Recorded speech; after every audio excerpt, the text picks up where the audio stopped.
নমস্কার, সুচিস্মিতা আর্ট গ্যালারিতে তোমাদের সকলকে সুচিস্মিতার তরফ থেকে স্বাগত জানাই আবারও একটি নতুন ভিডিও নিয়ে। আজকের টপিকটা একটু সেন্সিটিভ, সেটা তোমরা সকলেই জানো যে অপারেশন সিন্দুর এই টপিকের উপরে আজকের ছবিটা রেখেছি আমাদের সেই সৈন্যদের কন্ট্রিবিউট হিসাবে।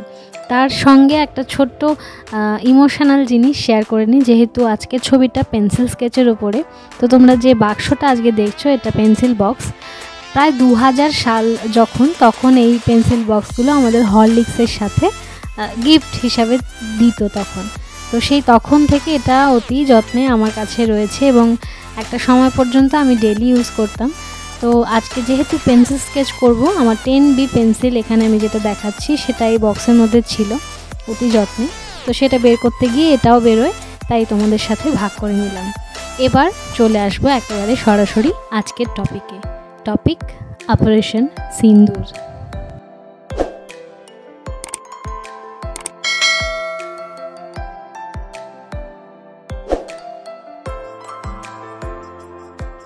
আজকের টপিকটা আমাদের বীর সেনাদেরকে উদ্দেশ্য করে হলেও এর মাধ্যমে কিন্তু পেন্সিল স্কেচটাও তোমাদের আমি একটু একটু করে প্রাইমারি লেভেলে বলে দেব। আমার চ্যানেলটা কি বেসিসে সেটা যদি তোমরা না জেনে থাকো বা আজকেই যদি প্রথম হও, তাহলে বলে রাখি এই চ্যানেলে তোমরা বিভিন্ন রকম ফোরামের ওপরে বিভিন্ন রকম মাধ্যমের বিভিন্ন রকম ছবি টিউটোরিয়াল পেয়ে থাকবে। স্টেপ বাই স্টেপ আমি একদম ছোটদের থেকে বড়রাও যদি শিখতে চাও সেই ধরনের বেশ কিছু জিনিস সে টিউটোরিয়াল ছেড়ে থাকি, বিশেষত বাচ্চাদের জন্য একদম বেসিক লেভেল থেকে এবং বড়দের জন্য ফেব্রিক পেন্টিংয়ের উপরেও বেশ কিছু টিউটোরিয়াল এখানে শেয়ার করে থাকি। তো পেন্সিল স্কেচ এই প্রথমবার বা খুব কম সংখ্যকই পেন্সিল স্কেচের ভিডিও দেওয়া আছে। তো এই টিউটোরিয়ালের মাধ্যমে যেটা বলবো সেটা হচ্ছে যে কোনো স্কেচ করার সময় যদি সেটা ফেস হয় তাহলে দুটো চোখের মধ্যে সামঞ্জস্য রাখার চেষ্টা করবে। আর এখানে দেখো প্রথমে কিন্তু হালকা শেড দিয়ে যে জায়গাগুলো আমি লাইট রাখা মানে লাইট তুমি যে জায়গাগুলো শেডিং করতে চাইছো সেই জায়গাগুলো হালকা করে স্কেচ হবে, হালকা শেডিং হবে এবং বাদবাকি যে জায়গাগুলো লাইট অ্যান্ড শ্যাডোর যে এফেক্টটা ছবিতে ফুটিয়ে তোলার চেষ্টা করা হয় সেটা কিন্তু এইভাবেই ফুটিয়ে তোলা যায়। এখানে 10B 8B বা 6B পেন্সিলগুলো দিয়ে তোমরা ডিপ জায়গাগুলো করবে আর হালকা জায়গাগুলো অবশ্যই হালকা পেন্সিল ইউজ করবে।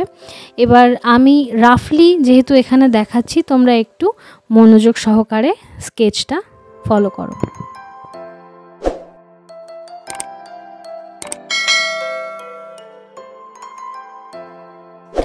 পেন্সিল স্কেচের ক্ষেত্রে পেন্সিল স্ট্রোক, ব্লেন্ডিং এই জিনিসগুলো বিশেষ রকম ইম্পর্ট্যান্ট। আমি এখানে সিন্দুর কথাটার যে ব্যাকগ্রাউন্ডটা সেটাকে স্কেচ পেন দিয়ে রেড করেছি।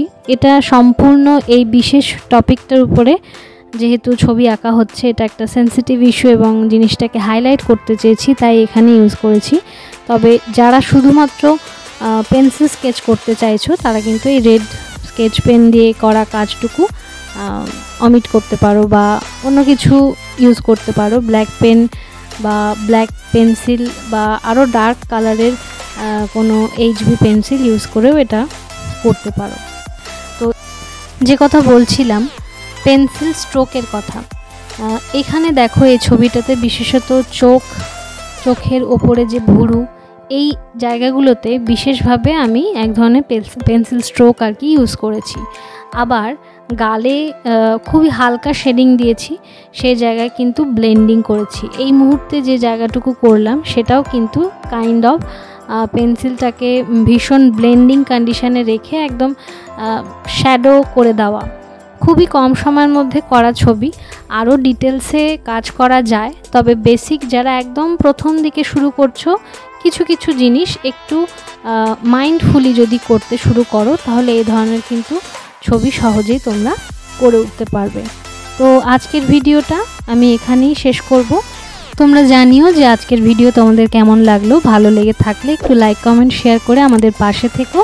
আর আরও ভিডিও দেখতে চাইলে সাবস্ক্রাইব করে পাশের বেল আইকনটি অন করে রেখো।